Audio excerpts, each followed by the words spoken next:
प्रत्येक जण आयुष्य जगत असताना, जीवन जगत असताना एक नवा दृष्टिकोन घेऊनच जीवन जगत असतो.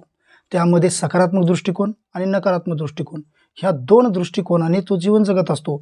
जो सकारात्मक दृष्टिकोन घेऊन जीवन जगतो त्याच्या जीवनामध्ये सुख अत्यंत असते आणि जो नकारात्मक दृष्टिकोन जीवन घेऊन जगतो त्याच्या जीवनामध्ये दुःखाशिवाय दुसरं काहीच होत नाही.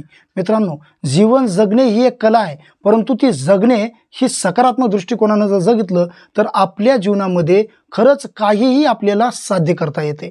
याच्यामध्ये सर्वात महत्त्वाची गोष्ट आहे, आपल्या जीवन जगत असताना अनेक प्रसंग येतात, अनेक अडचणी येतात. या अडचणीला घाबरून काही जण या जीवनापासून दुरावतात आणि आपल्या जीवनामध्ये दुःखच दुःख व्यक्त करत निराश होऊन बसतात आणि एकदम अनमोल असं जीवन हे एकदम टाळाटाळ करून त्या जीवनापासून दुःखी होतात. परंतु सकारात्मक दृष्टिकोन ज्यांच्यामध्ये असतं तो माणूस कोणत्याही प्रसंगाला, कोणत्याही कठीण काळाला सामोरे जातो आणि सामोरे जाऊन तो खचून जात नाही.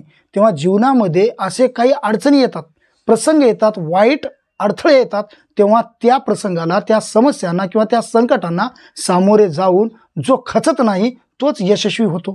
तर काही जण काही या प्रसंगाला, काही क्षणिक या काळांना, काही वाईट कालावधींना किंवा काही वाईट समस्यांना भेडसावत असताना एवढे खचून जातात, स्वतःला एवढं दुःखामध्ये डुबून घेतात की ते नंतर क्वचितच वर येतच नाहीत.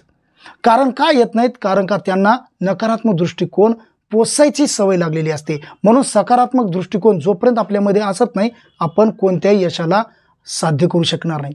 म्हणून जीवनामध्ये खंबीर जर बनायचं असेल तर आपल्यामध्ये सकारात्मक दृष्टिकोन निर्माण झाला पाहिजे. आपण कोणत्याही अडचणीला सामोरे गेलं पाहिजे.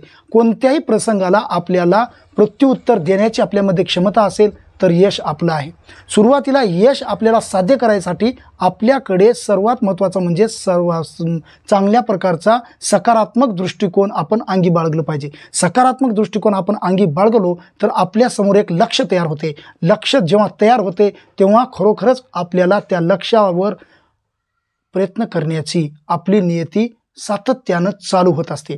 आणि जेव्हा आपल्या मनामध्ये सातत्य निर्माण होते तेव्हा सातत्य निर्माण झाल्याच्या नंतर आपल्याला त्या लक्ष्यापर्यंत किंवा आपल्याला त्या यशापर्यंत जाण्यासाठी काही मार्ग, त्या मार्गावर येणाऱ्या काही अडथळे, या अडथळे आपल्याला दूर करण्यासाठी आपण सक्षम बनतो. आणि जेव्हा आपण सक्षम बनतो तेव्हाच आपण यश साध्य करू शकतो. कारण की कोणत्याही अडचणीशिवाय, कोणत्याही प्रसंगाशिवाय आजपर्यंत कोणीही यशस्वी होऊ शकला नाही. म्हणून आपल्या जीवनामध्ये अनेक असे वाईट प्रसंग येतील, अनेक असे वाईट अडथळे येतील, अनेक अशा वेगवेगळे संकट येतील. तेव्हा त्या संकटांना दूर सारून आपल्याला आपल्या लक्ष्याकडं लक्ष केंद्रित जेव्हा आपण करू शकतो त्याच वेळी आपण यश संपादन करू शकतो. म्हणून असे अनेक उदाहरणं आहेत. म्हणून त्यावेळी थोर लोक सांगत होते, प्रयत्ने वाळूचे कण रगडिता तेलही गळे. म्हणून या ठिकाणी असं म्हणायचं आहे की आपले प्रयत्न एवढे चांगले असतील तर आपल्याला त्या वाळूपासून तेलही गाळता येतं असं सांगण्यात आलेलं आहे मित्रांनो. म्हणून आपल्याला खचितच कोणत्याही पद्धतीनं कोणत्याही वाईट प्रसंगाला आपल्याला घाबरायचं नाही, कोणत्याही वाईट काळाला आपल्याला घाबरायचं नाही. त्या प्रत्येक प्रसंगाला आपल्याला प्रत्युत्तर देण्याचं धाडस जोपर्यंत आपण निर्माण करत नाही यश आपल्यापासून दुरावत असते. यश आपल्याला जेव्हा साध्य करायचं आहे तेव्हा आपल्याला अनेक अडथळे येतील, अपमानाच्या शिड्या चढाव्या लागतील आणि त्याचबरोबर अपयशाच्या सुद्धा पायऱ्या चढाव्या लागतील आणि आपण यशस्वी होऊच ह्याच्यामध्ये तीळ मात्र सुद्धा शंका नाही. फक्त आपला दृष्टिकोन सकारात्मक असला पाहिजे. म्हणून जीवन जगताना सकारात्मक दृष्टिकोनानं जर आपण जीवन जगलो तर आपल्याला हे जीवन जगणे ही कला साध्य होऊ शकते. म्हणून जीवन जगणे ही एक कला आहे. धन्यवाद. जर तुम्हाला माझा हा व्हिडिओ आवडला असेल तर लाईक करा, शेअर करा, कमेंट करा.